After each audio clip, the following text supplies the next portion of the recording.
நமச்சிவாய வாழ்க. அன்பின் உறவுகளுக்கு வணக்கம். இன்று நாம் கடந்த சில நாட்களாக அப்பரடிகள் அவருடன் பயணம் செய்து கொண்டிருக்கிறோம். திருத்தல யாத்திரையாக திருப்புகலூரிலே நேற்று நாமும் அப்பரை போன்ற தோற்றமுடைய அந்த ஆலய, ஏன்னா அவர்கள் மெய்க்காவல் அப்படின்னு பேர், இறைவனுடைய ஆலயத்தை பாதுகாக்கக்கூடிய அந்த காவலாளர்களுக்கு மெய்க்காவல் என்று பெயர். பெரும்பாலான ஊர்களிலே இவர்கள் மதிக்கப்படுவதில்லை. கொடுமுடி போன்ற இடங்களிலே ஓதுவாமூர்த்திகளே மெய்க்காவலாக இருப்பார். ஆலய சாவி முழுக்க அவர்கள் பொறுப்பில் தான் இருக்கும். அப்படிப்பட்டவர்கள் மெய்க்காவல். ஏனெனில் அந்த மெய்க்காவலர் எங்களிடம் கூறிய சம்பவத்திலே 3வது சம்பவத்திற்கு வருவோம். நேற்று 2 பெண்கள் வந்தார்களா? நேற்று 2 பேர் வந்தாங்கல்ல. 3வது ஒரு அம்மையார் வந்தார். வந்ததும் நாவுக்கரசடிகளை வணங்கினார். யார் நீங்கள்? இங்கே உழவார பணி செய்து கொண்டிருக்கிறீர்கள் போலும் என்று கேட்கிறார். நீங்கள் இங்கே காடு வெட்டியா என்று கேட்கிறார். ஏன்னா நம்முடைய ஆதீன கோயில்களுக்கு காடு வெட்டி என்ற ஒரு போஸ்ட் ஒன்று உண்டு. அவர்களுக்கு வேலை ஆலயத்தில் இருக்கிற அங்கே முளைக்கக்கூடிய புல் பூண்டு செடி கொடிகளை வெட்டுறது அவங்களுக்கு வேலை. ஆனால் இந்த காடு வெட்டிகள் பெரும்பாலும் வெட்டிகளாக தான் இருப்பாங்க. அவங்க அந்த புல் வெட்டுறது, மரம் வெட்டுறது, ராஜகோபத்தை ஏறி அரச மரத்தெல்லாம் பிடிங்கி போகிறது எனக்கு தெரிஞ்சு எந்த காடு வெட்டியும் தருமபுரத்தில் கூட செய்யலை. ஏனெனில் நாங்கள் தருமபுரத்திலே 96களிலே பெற்ற அனுபவத்தை நான் ஏற்கனவே பகிர்ந்திருக்கேன். 2 டிராக்டருக்கு அவ்வளோ புல் கோயிலுக்கு மேலே முளைச்சிருந்தது. ஆதீன கோயில்களில் காடு வெட்டி என்பவர்கள் வெட்டி பயிர்களாக இருப்பார்கள் என்று புரிகிறது.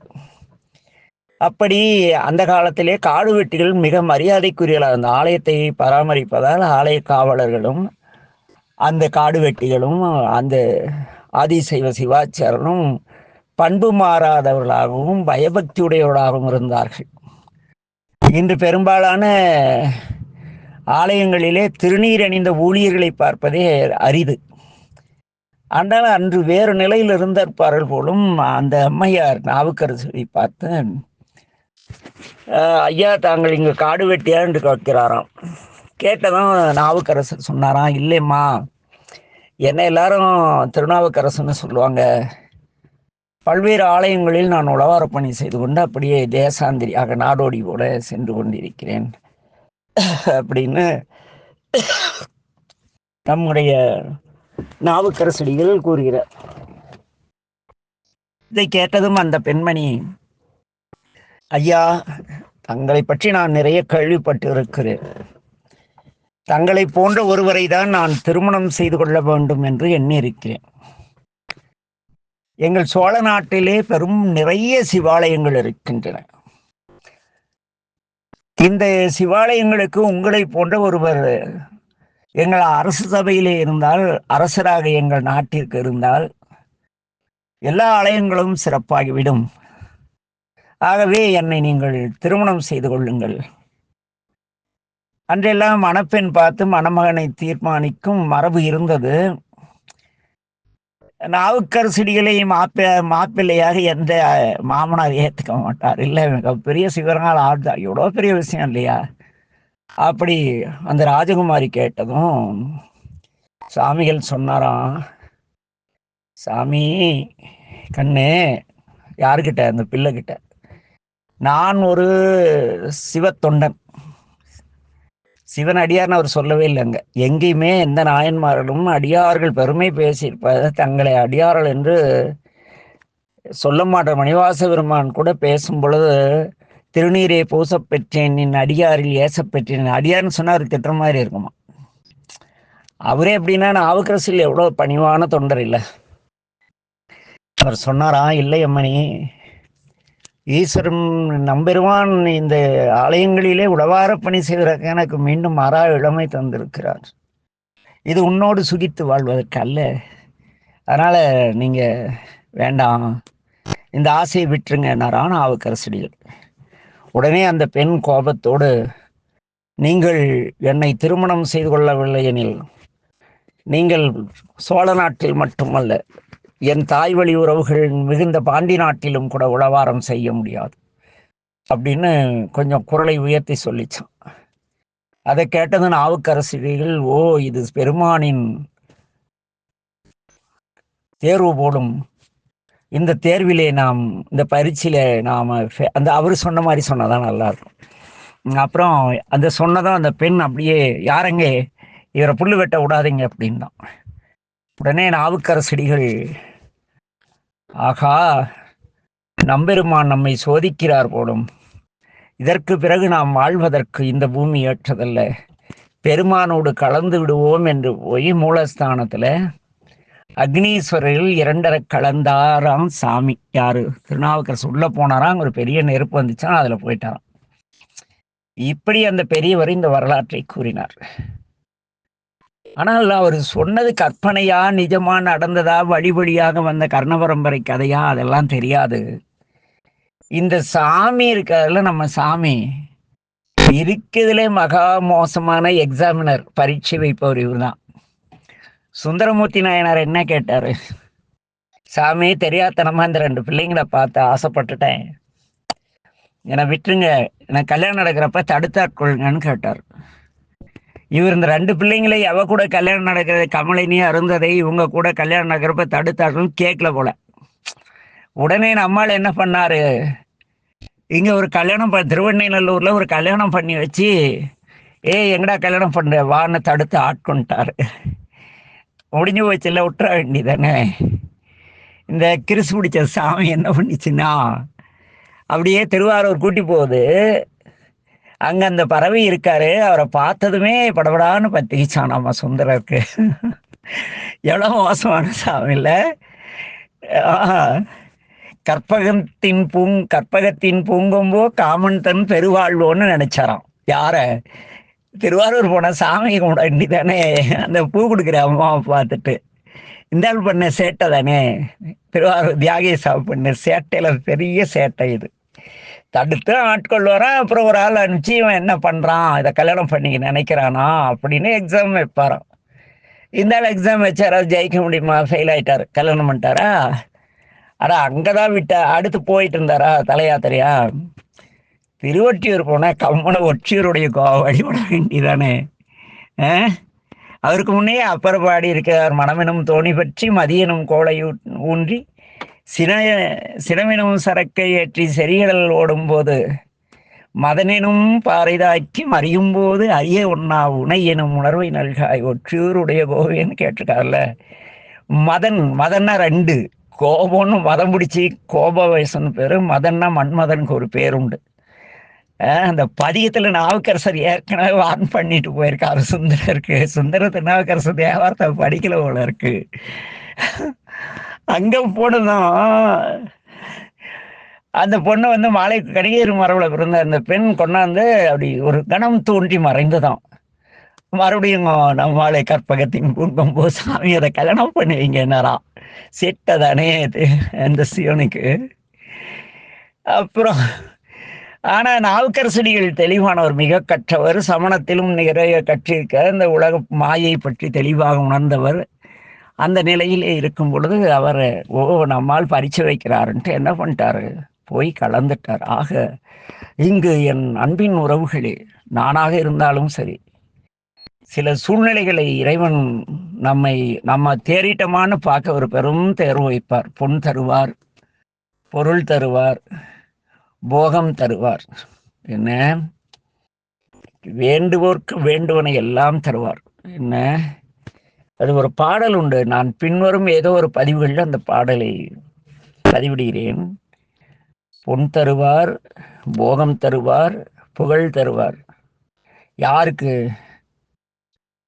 பொய்யான வேடம் தான் உள்ளத்தில் உண்மையில்லா திருவேடம் தாங்கிய அடியார்களுக்கு சாமி பொன் தருவார், போகம் தருவார், புகழ் தருவார், குரு என்னும் நாமம் தருவார். என்ன தன்னடைந்த மெய்யடியார்க்கோ தன்னை தருவார், தன் நாமம் தருவார், தனக்கிணையாம் வாழ்வு தருவாராம் பெருமான். அப்படி ஒரு பழம்பாடல் உண்டு. அந்த பாடல் முழுமையாக வரி மறந்து விட்டது, டைரியில் இருக்கிறது. பொய்யடியார்க்கும் முதல் வரி பொய்யடியார், பொய்யடிமை இல்லாத புலவர்க்கும் அடியேன் இல்லையா. அந்த பொய்யடிமை உடையவர்க்கு பொய்யடிமை உடையவர்க்கு பொன் தருவார், போகம் தருவார், புகழ் தருவார், குரு என்னும் பெயர் தருவார். வானோரும் மகிழ்ந்தேத்தும் வண்ணம் சீர் தருவாராம். ஆனா தன்னை அடைந்த மெய்யடியார்க்கோ தன்னை தருவார், தன் நாமம் தருவார், தன் அருள் தருவார், தனக்கிணையாம் சீர்மை தருவார் அப்படிங்கிறார். என்ன இந்த பொன் பொருள் போகம் ஆடம்பரம் அது இது குரு இது எல்லாமே என்ன பண்ணும், உங்களை சுற்றி ஒரு பெரிய கூட்டத்தை உருவாக்கும். அந்த கூட்டம் கூட்டத்தில் யாரோ ஒருத்தர் நினைப்பார், ஐயா அடுத்த பிறவில என் மகனா பிறந்தா பரவாயில்ல, மாட்டினீங்க அவ்வளோதான். நீங்கள் பொய்யா நடித்தாலும் அவர் உண்மையாக நினைக்கிறாரு. ஒரு பெண் பார்க்குது, ஐயா இந்த பிறவியில் தான் நமக்கு கணவனாக வாய்க்க தர்மம் தவம் இல்லை, அடுத்த பிறவியில் ஐயா எனக்கு கணவனாக வர முடிஞ்சு போச்சு, அந்த பெண்ணுக்காக ஒரு பிறவி. ஒரு அம்மா அவங்கள பார்த்து, ஐயா என் குருநாதர் அடுத்த பிறவியில் எனக்கு குழந்தையாக பிறக்கணும், முடிஞ்சு போச்சு, 3வது பிறவி. இப்படி எத்தனை லட்சம் சீடர்கள் உங்களுக்கு இருக்கிறார்களோ அத்தனை சீடர்களும் மீண்டும் நீங்கள் பூமிக்கு வர வேண்டும் என்று இறைவனும் வேண்டுவார்கள். அவர்கள் விருப்பத்திற்கேற்ப வேண்டுவார்கள். இதையெல்லாம் உணர்ந்தவன் நாவுக்கரசடிகள். ஆகவே அந்த பொன்னை நோக்கவில்லை, பெண்ணை நோக்கவில்லை, எதையும் நோக்கல, சிந்தித்தார், ஓடி போனார், சாமியோடு கலந்தார். இப்படி நாவுக்கரசடிகள் வாழ்க்கை வயதான ஒரு முதியவர்க்கு மாறாய் இளமை தந்து, உலகியலுக்கான பொன்னை தந்து, பொருளை தந்து, தேவலோக அறம்பெயர்னு ஒரே வார்த்தையில் பாலிசம் முடிச்சிட்டார் நம்ம சேக்கிழாரடிகள். ஆனால் இந்த செவிவெளி கர்ணபரம்பரை கதையிலே எல்லாம் அப்படியே இந்த ஆளு 1க்கு 3 தடவை நம்ம ஒரு இன்டர்வியூ வச்ச பார்த்தீங்களா, ரிட்டனு, எழுத்து தேர்வு, அப்புறம் நேர்முக தேர்வு, அப்புறம் ப்ராக்டிக்கல் 3 இருக்குல்ல, அது மாதிரி அந்த முதல் வந்த பொண்ணை எழுத்து தேர்வு தப்பிச்சிட்டார், 2வது நேர்முக தேர்வு தப்பிச்சிட்டார், 3வது ப்ராக்டிக்கல் எக்ஸ்பீரியன்ஸ் முடிச்சிட்டாரா, மாட்டுல நாவுக்கரசடிகள். எனவே அந்த அன்பின் உறவுகளே, என்ன தன்னை ஒருபோதும் நினைய ஒட்டார், நினைய புகின் தன்னை மறப்பித்து பிரிதொன்று நாடு வைக்கக்கூடியவன் நம்பெருமான். அப்படிப்பட்ட நம்பெருமானிடத்து நாம் காதல் கொள்ளும் பொழுது, அவரோடு நான் பிறவா நிலையில் இறைவனோடு இருக்க வேண்டும் என்று எண்ணும் பொழுது நாம் என்ன செய்ய வேண்டும், அந்த செம்மை நிலையிலேயே நிற்க வேண்டும். என்ன அப்படி நீங்கள் செம்மை நிலையிலே நின்றால் மட்டுமே எண்ணுகேன் என் சொல்லி எண்ணுகுவேனோ என்று கூறிக்கொண்டு ஞான வடிவாகி ஞான ஜோதியாகி சிவானந்த ஞான ஜோதியில் கலக்கும் பேறு கிடைக்கும். என்ன திருப்புகழூரிலே இந்த நிகழ்ச்சி சிறப்பாக நாடகமாக நடித்து காட்டுவார்கள். ஆனால் நடித்து இந்த நடிப்பை இதையெல்லாம் பார்த்த பின்னும் நாம் இறைவன் முன்னால் நான் சிவனடியார் என்று நடித்து கொண்டு இருக்கிறோம். அந்த வார்த்தை சிவனுடைய திருவடி என்பது எவ்வளவு உயர்ந்தது. பார்க்கிறவெல்லாம் ஒருத்தர் ஐயா திருவடி வணங்கிக்கிற ரைட்டு, உங்களுக்கு நீங்கள் அவருக்குள்ள இருக்கும் இறைவனை வணங்குவதாக வைத்துக் கொள்ளலாம். ஆனால் அந்த தன்மை நமக்கு இருக்கிறதா என்று யோசிக்க வேண்டும். நமக்கு நாவுக்கரசடிகள் மறைமுகமாக உணர்த்தக்கூடிய செயல் 4. ஒன்று, திருநாவுக்கரசடிகளை நீற்றறையில் பாதுகாக்கிறார். இது நம்மை இறைவன் நம்முடைய தாயின் வயிற்றிலே கருவாகி உருவாகிய பின்னர் பாதுகாப்பதற்கு இணையானது. அதே போல நஞ்சு கலந்த பால் சோற்றிலிருந்து காப்பாற்றுவது, பால் சோறு உண்ணும் குழந்தை பருவத்திலிருந்து நம்மை காப்பாற்றி உலக ஞானத்திற்குள் செலுத்துவது. 3வதாக மதையானையிடம் காத்தருளியது. இது நமக்கு இருக்கக்கூடிய நான் எனது என்று ஏற்படக்கூடிய அது அவர்தான் சரி யான் எனது என்று அவரை கூத்தாட்டுவானாகி நின்றாயே என் சொல்லி வாழ்த்துவன் என்பார். அவர் அப்படி நமக்கு இச்சையில் செலுத்தும் பொழுது அந்த ஆசை என்னும் எண்ணத்திலே செல்லும் பொழுது அந்த மத யானை அதிலும் தப்பிக்கவே முடியாது. துரத்திட்டு வர மத யானை மாட்டினா முடிஞ்சிட்டோம். என்ன அதிலிருந்து காப்பாத்திட்டாருன்னா நம்ம தப்பிச்சிட்டோம். அதை காப்பாற்றி அருள்வதை இந்த மத யானை சம்பவம் நினைவூட்டுகிறது. அதற்கு பிறகு கல்லில் கட்டி கடலில் பாய்ச்சுறாங்க இல்லையா?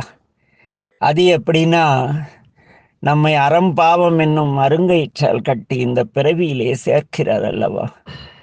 இந்த அறம்பாவம் என்னும் இரு கயிர்களை நீக்கி இறைவனை நாம் அடையக்கூடிய உயர்ந்த நிலையை நமக்கு தருவதற்காகவே இறைவன் நம்மை ஆட்கொள்கிறார், பணி அருள்கிறார், சேவை சாதிக்கிறார். ஆக என் அன்பின் உறவுகளே, என்ன நாம் எல்லாம் சில கணம் யோசித்து பார்க்க வேண்டும். உடன் பிறந்த தம்பி உயிர் போகும் நிலையில் இருந்தும் அவர் இருக்கும் சவணப்பாளைக்கு செல்ல மறுத்த திலகவதியார். நம் இல்லத்தில் இருக்கும் சிறார்களுக்கு நாம் சைவத்தை பயிற்றுவிக்க வேண்டும், திருநீர் அணிவிக்க வேண்டும் எண்ணத்தை கூட கொள்ளாத நாம் எப்படி சிவனடியாராக ஆக முடியும்? நான் செல்லும் பெரும்பாலான சிவனடியார் திருக்கூட்ட விழாக்களிலே பெரும்பாலும் மலடுகளாக வருகிறார்கள். அது என்ன மலடு? ஒன்று பெற்றவள் மலடு அப்படிம்பாங்க. என்ன, என் குழந்தை என்னை போல் இருக்க வேண்டும் என்றுதான் பெற்றுக்கொள்கிறோம். நம் நிலை மாறி புத்தி கெட்டு போகும்பொழுது நம் நிலைக்கு அழைத்து வர வேண்டியது நமது மரபு. ஒரு உளவார பணிக்கோ, ஒரு திருமுறை வகுப்பிற்கோ, ஒரு மாவட்ட மாநாட்டிற்கோ அடியாரில் திரளும் இடத்தில் குழந்தைகளை அழைத்து செல்வதற்கு யோசிக்கக்கூடிய பொருளாதார சூழலால் போக இயலவில்லை. கோயிலுக்காவது கூட்டி போகலாமல்ல? நாம் பெற்ற பிள்ளைகளை, நம் உடன் பிறந்தவர்களை ஆலயத்திற்கு கூட அழைத்து செல்லாமல் நான் சிவனடியார் என்று அகம்பாவத்தோடு கெத்து காட்டிட்டு தெரிகிறவங்களாம் எப்படி சிவனடியார்கள் வார்த்தையை சொல்றாங்கிறதுக்கு பொருள் தெரியல. அடுத்தது அப்பூதியடிகள், நம்முடைய அப்பர் பெருமான் திருநல்லூரிலே திருவடியை தன் தலைமையில் சாற்றுகிறார். அதே அப்பர் பெருமான் பூலோகத்தில் தன்னுடைய இறுதி காலத்திலே பூம்பலூர் பகுதியத்தில் சாமியின் பாதம் என்மேல் வைத்தால் சாமிக்கு வலிக்குமே என்று ஒதுங்கினாராம். அவர் திருவடி வைக்கிறார் தலையில, சாமியை அவுந்து படுத்தாராம். ஏன்னா இவர் கால் மேலே படுது அப்படின்ட்டு. ஆனால் இந்த புகழூர் பதியத்தில் என்னன்னு பாடுறாருன்னா, ஐயோ இந்த பெரியவருடைய பாதம் என் தலைமையில் பட்டால் அவருக்கு கால் வலிக்குமேன்னு ஒதுங்கினாராம். அப்படி நாம் செய்யும் செயல் எதுவாயினும் இறைவன், நான் ஒரு தவறான ஒரு திருவேடம் தாங்கி கொண்டு நான் திருவேடத்திற்கு புறம்பாக நடந்தால் நம்பெருமான் கவலைப்படுவாரே என்ற எண்ணம் நமக்கு வேண்டும். அப்படிப்பட்ட அன்பு இருந்தால் அதற்கு பக்தின்னு பேர். பக்தியே இல்லையா, இருக்கான்னு தெரியல. அதே போல திருவேலிமலையிலே அப்பரடிகள் வறுமை ஏற்பட்ட பொழுது சோறிடுகிறார். மழை வளம் பொழிகிற வரைக்கும் அங்கே சோறு போடுறார். அங்கே சமுதாயம் சரியானதும் அவர் அங்கிருந்து விலகி விடுகிறார். இன்றைய சமூகத்தில் நாம் வாழ்க்கையில் எவ்வளோ உயர்ந்திருக்கோம். இந்த வேளையில் நம்ம கோயிலுக்கு வர்ற வெளியூர்லேருந்து வரக்கூடிய அடியார்களை, மெய்த்தொண்டர்களை, தேசாந்திரியாக திருநீரும் ருத்ராட்சம் அணிந்து நம்மால் பிச்சைக்காரர்கள் என்று அழைக்கப்படும் அந்த சாதுக்களை, அவர்களுக்கு ஒருவேளை உணவு கொடுக்க கூட நமக்கு மனம் இருக்கிறதா என்றால் பெரும்பாலும் நீங்களே சொல்லுங்கள், எத்தனை பேர் உங்களில் அப்படி செய்கிறீர்கள்? ஆக ஒரு சிவனடியார் என்பவர் தன்னால் கூடுமானால் இந்த பூமியிலே ஏதான ஒரு வறுமையோ ஏதோ நம்மை சார்ந்தவர்கள் இருக்கும் பொழுது அதை போக்க வேண்டும் அப்படிங்கிறது மிக முக்கியமானது. அதே போல அப்பரடிகள் போல தூய உள்ளத்தோடு கோயிலில் எது கிடைச்சாலும் தூக்கிட்டு வந்துடுறது. ஆமா சாமி, ஏன்னா கோயிலில் கடந்தது யாரோ ஒருத்தர் கடந்த முறை நான் பவானிக்கு அருகில் உள்ள ஒரு கோயிலுக்கு சென்றிருந்தேன். ஒரு கால் கொலுசு கீழே கிடந்த ஒரு அம்மா சிவன் கொடுத்தாருன்னு தூக்கிட்டு வந்துருச்சு. அரை மணி நேரம் கழிச்சு அந்த கொலுசை தொலைச்சிங்க, குழந்தை கலந்த கொலுசு காணும் தேடுறாங்க. இந்த அம்மா அப்படியே வேத்து விருத்து உட்கார்ந்துருக்காங்க. அப்புறம் திடீர்னு எழுந்துச்சு வெளியே போயிட்டாங்க. அப்புறம் அந்த அம்மா கிட்ட கேட்டேன், ஐயோ இது சிவன் எனக்கு கொடுத்தது பாவி, குழந்தை அப்பாவித்தனமா கீழே போடுது, கழுத்து நிறைய ருத்ராட்சம் திருநீர், ஒரு தன்கிட்ட இல்லாத ஒன்னா பேரு தீட்சை வாங்கி சிவபூஜை பண்ற, நீயே இவ்வளவு திருடினா உன் குரு எப்படி இருப்பான்னு 10 பேர் துப்ப மாட்டாங்க. ஆக என் அன்பின் உறவுகளே, நாவுக்கரசடிகள் அவர் மிக கற்பனை கெட்டாத பக்தியுடையவர். 12 திருமுறைகளிலே தேவாரம் என்று அழைக்கப்படக்கூடிய ஒரே பதிகங்கள் நம்முடைய நாவுக்கரசடிகள் பாடிய 3ஆம், மன்னிக்கும் 4ஆம், 5ஆம், 6ஆம் திருமுறைகள் மட்டுமே தேவாரம். மீதெல்லாம் இறைவனுக்கு சூட்டப்பட்ட மாலை என்ற பெயரிலே அடங்காது. ஆக சுந்தர தேவாரம் படிக்கிறவங்க நிறைய பேர் இருக்காங்க. ஏன்னா சுந்தர தேவாரம் படித்தா முத படித்தவன் கோடீஸ்வரர் ஆயிட்டான். அதை பார்த்து எல்லாரும் படிக்க ஆரம்பிச்சிட்டாங்க. திருவாசகம் நிறைய பேர் கெண்டு போனதெல்லாம் படிக்கிறது தப்பி தவறி சில இளைஞர்கள் படிக்கிறாங்க. அதுலேயும் ஒரு காமெடி இருக்குது. யாராவது இந்த தூத்துக்குடி, திருநெல்வேலி, இந்த பக்கம் ஈரோடு, இங்கெல்லாம் சென்னையிலையும் அது வந்துருச்சு. அந்த வியாதி இப்போ எல்லா ஊருக்கும் வந்துருச்சு. யாராவது ஒருத்தர் அவன் சாமிக்கு முன்னே திட்டிருப்பான், அந்த கெல்டு அங்கே வந்து இழுத்துட்டு கிடக்கும் வினைப்பயனால. இவர் போய் திருவாசகம் படித்து முத்தி கொடுக்குறாராம். சாவறதுக்கு படிக்க போகிறாங்கப்பா. ஐயா படுத்திருக்காரு, அவர் சிவனடி சேர்றதுக்கு பதிகம் படிக்க போகிறோம், நீங்கள் வரீங்களான்னு என்கிட்டயே கேட்குறாங்க. ஆக திருவாசகம் இளவுட்டு அதே போல் செத்து புடம் கிடக்குது. அவன் வாழ்ந்த காலத்தில் ஒரு திருவாசகத்தின் அமைச்சிவாய வாழ்க்கை கூட சொல்லியிருக்க மாட்டான். செத்து புணம் கிடக்கும், சொந்தக்காரங்க அள கூட முடியாத இருப்பாங்க. அந்த புணத்துக்கிட்ட உட்காந்து திருவாசகம் படிச்சுட்டு இருக்காங்க முட்டா பசங்க. அவன் வாழ்ந்த காலத்துல அவன் வீட்டுல போய் அவனுக்கு எடுத்து சொல்லி கிறிஸ்தவர்கள் எப்படி போய் அவன் நோய்வாய்ப்படுத்திருக்கும் பொழுது நான் ஜெபிக்கிறேன், பிரேயர் பண்ண, நீ பொழைச்சிறன்னு சொல்லி திருவாசகம் படிச்சா ஒரு அர்த்தம் இருக்கு. என்ன ஒருத்தர் கூப்பிட்டாரு, எங்க அத்தை ஒன்று செத்து போயிடுச்சு, வந்து திருவாசகம் படிக்கணும்னாங்க. அந்த கிளவி சிவனையை திட்ட அவளுக்கு திருவாசகம் படிச்சு நான் நரகத்துக்கு போறதான்ட்டேன். வேற என்ன பண்ண முடியும்? உயிரை காப்பாற்றிய முதலை உண்ட பாலகனை வர வைத்த திருமுறை, அப்பூதி 8 குழந்தைக்கு உயிர் கொடுத்த திருமுறை, பூம்பாவை உயிர் கொடுத்து காப்பாற்றிய திருமுறை, சொல்லிக்கிட்டே போலாம். அப்படிப்பட்ட திருமுறையை இளவு வீட்டில் பாடி ஒருவேளை தப்பி தவறி எங்கேயாவது செத்தவன் பொழைச்சிட்டா திருமுறை பிடிக்க எவனுமே கூப்பிட மாட்டான். ஏன்னா அவன் பயம் செத்தவன் இங்கே திரும்பியே வந்துடக்கூடாது, சிவலோகம் போட்டுன்னு நம்மளை கூப்பிட்டு நம்ம என்ன பெரிய நம்ம செத்தா நரகத்துக்கு போகிறோமோ, நம்ம சோறு போடலன்னா கோயிலுக்கே போக மாட்டோம், உழவார பணிக்கு போக மாட்டோம். தங்குமிடம் என்ன உணவு 3 வேளையும் இலவசம், டீ பஜ்ஜி போண்டா உண்டுன்னா தான் உழவாரத்துக்கு போகிறோம். நம்ம எங்கே சிவனடி சேர்றது? ஆக என் அன்பின் உறவுகளே, சொக்கரையாவுக்கு இப்படி காண்டே இவரை அடியார்களை திட்டுறதே வேலைன்னா, மெய்யடியார்களை மெய்த்தொண்டர்களை அவர் என்ன சொல்றாரு? பொய்யதும் பொய்யனையும் மெய்யர் மெய்யங்கிறார். அப்ப 2 பேர் இருக்காங்களா? மிண்டு மனத்தவர் போமின்கள் மெய்யடியார்கள் விரைந்து வம்மின், கொண்டும் கொடுத்தும் குடிகுடி ஆட்சிமின் குழாம் புகுந்துங்கிறார். அங்க மெய்யடியார்கள் எப்படி இருப்பாங்க? மிண்டு மனத்தவர்னா பொருளா இருங்க, திருமால் இருக்க மிண்டுன்னு பேர். அவர் தன் தொழில் செய்யறதுக்கு சக்கராயுதம் கேட்டார். அதுபோல நாம் கோளறு விதியும் பொன்பெற்ற பதியும் பொருள் பொண்டாட்டி காப்பாத்து பிள்ளையை காப்பாத்து, நீ எப்படியே கடன் திருமுறை நாம் சுயநலத்துக்காக படிக்கிறீங்களா போங்கன்ட்டார் பல்லாண்டுல. மெய் அடியார்கள் மனமொழி மெய்களால் உண்மையார் அடியார்கள் விரைந்து வாங்க வந்து என்ன செய்யணும்? கொண்டும் கொடுத்தும் குடி செய்மின் குழா ஆட்கொண்ட பெருமானுக்கு குழாம் புகுந்து, கொண்டும் கொடுத்தும் குடிகுடி ஆட்சிமின் குழாம் புகுந்து. அட ஏங்க அந்த ஐயானா கூப்பிடல, நான் எங்கெங்க உழவார பண்ணிக்கிறது? இந்த கதையெல்லாம் அடிக்கூடாது. நம்பெருமான குழார பண்ணி போய் கலந்துக்க வேண்டிதானே என்ன?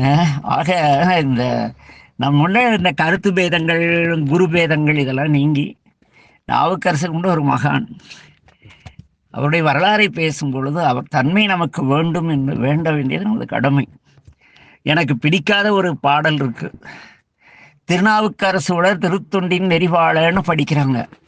ஐயோ, திருநாவுக்கரசு செய்த தொண்டு ஆலயங்களிலே செடிகளை வெட்டியது, அவர் செய்த உழவாரம் நாம் தொடர்ந்து செய்ய எல்லா ஆலயத்திலையும் புல்லு முளைக்கிட்டு நான் வந்து புல்லு வெட்டுறேன்னு வேண்டது எனக்கு பிடிக்காத பாடல் அது.